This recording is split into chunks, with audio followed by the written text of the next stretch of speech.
La question, Rosa Méziane, bonsoir. Est-ce que ça va durer? Parce on parle beaucoup de 2005, ça va durer quand même plusieurs semaines. Là, effectivement, ce n'est pas le même contexte. Il y a une réaction assez forte du gouvernement, mais aussi une réaction policière, avec ce déploiement de 40 000 policiers et gendarmes pour ce soir, dont 5 000 à Paris. Est-ce que ça peut stopper ce soir ces émeutes? Je crois malheureusement que ce soir, on va encore connaître dans les quartiers une nuit compliquée. Je ne crois pas que ça s'arrête immédiatement, bien que les forces de l'ordre soient sur le terrain et tentent de contenir toute cette colère.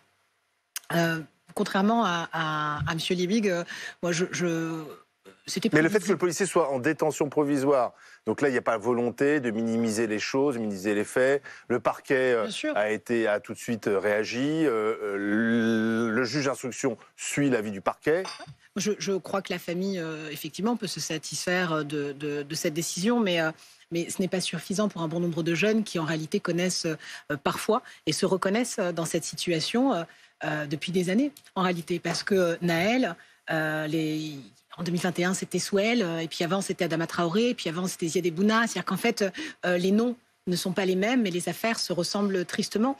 Et ce n'est pas la première affaire. Et elle est là, la difficulté. Et bien sûr qu'il y a une forme d'embrasement un peu partout en France, tout simplement parce que Nahel, ça aurait pu être soi-même. Il y a beaucoup de jeunes qui se reconnaissent en fait dans Nahel. Ça aurait pu être un frère, ça aurait pu être un voisin. Et c'est aussi pour ça que cette colère est contagieuse un peu partout dans les quartiers en France. Et donc, il me paraît, à mon avis, très compliqué dans l'immédiateté de contenir cette colère. En revanche, indéniablement, il faudra une réponse politique parce que on voit que les décennies passent et on a à chaque fois des affaires Nahel qui se suivent et qu'on a le sentiment, en tout cas dans un certain nombre de quartiers, que la réponse politique n'est pas à la hauteur des inégalités qu'on subit. Quand je dis que les habitants des quartiers veulent de la sécurité, c'est un fait. Quand il y a des médecins qui ne rentrent plus, c'est un fait. Mais là, en fait, la police rentre dans certains quartiers. Pardonnez-moi, mais vous enfoncez des portes ouvertes. Mais là-dessus, bien évidemment que les quartiers veulent plus de sécurité. Mais quand vous nous expliquez que la police est le dernier rempart, c'est pas déjà un problème, le fait que la seule institution aujourd'hui présente dans les quartiers, ce soit la police? Vous ne vous posez pas la question?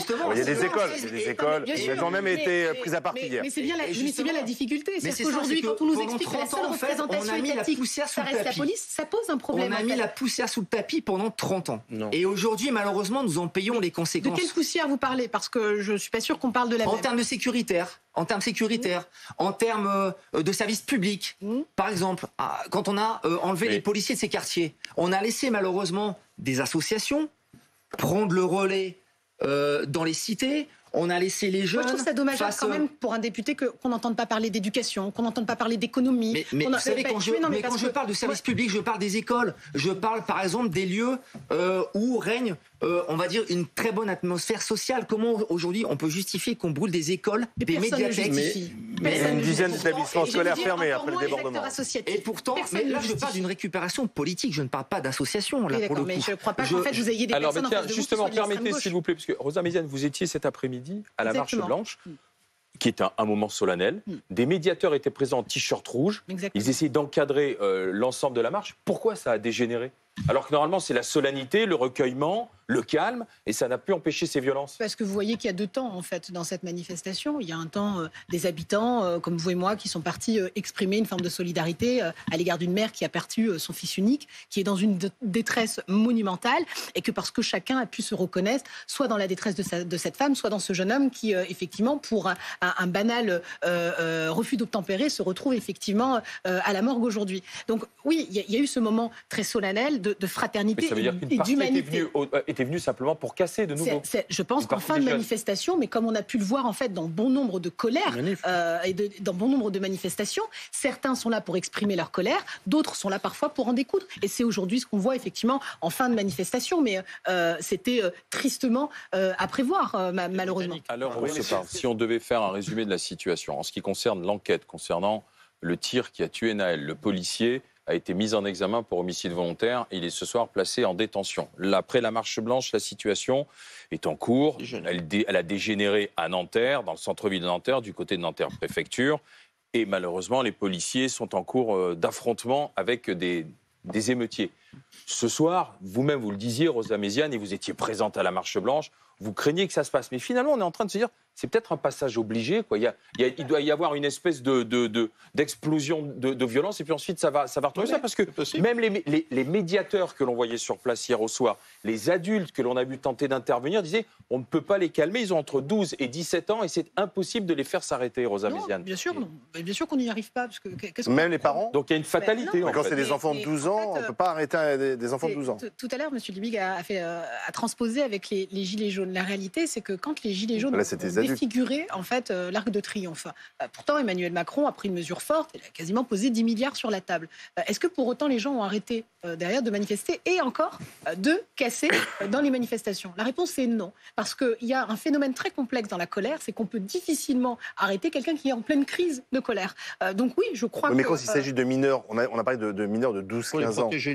Les mineurs, les parents doivent agir, parce que là, ils se mettent en danger eux-mêmes. Moi, j'ai pas vu de là, mineurs. Parce que la comparaison, on a eu des témoignages. Oui, je sais, il y avait des mineurs, mais moi, j'ai vu des mecs qui mettaient des poubelles au milieu de la rue et qui foutaient le feu, c'était pas des mineurs. Non, mais là, d'accord, il y a des majeurs. Vous étiez, mais il y a eu beaucoup de témoignages, comme quoi il y avait des très jeunes dans la rue. Est-ce qu'il ne faut pas aussi appeler aux parents ce soir, ils gardent les enfants à la maison? Je ne crois pas que... Ça suffira pas, je pense. Je ne crois pas que dans ces quartiers, les parents incitent quasiment ou sont complices des exactions de leur gamin.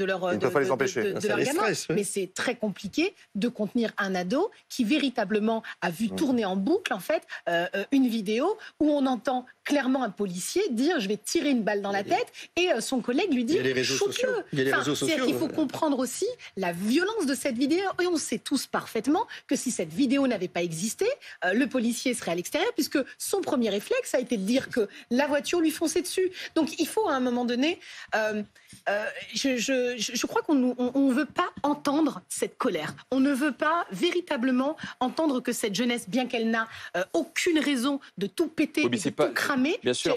Bien évidemment, on est tous en train d'appeler au calme. Vous savez, ça fait 2 jours qu'on ne cesse, associatifs, médiateurs, parents, d'essayer d'appeler au calme. Nous n'y arrivons pas. Pourquoi? Parce qu'en réalité, on arrive en fin de processus.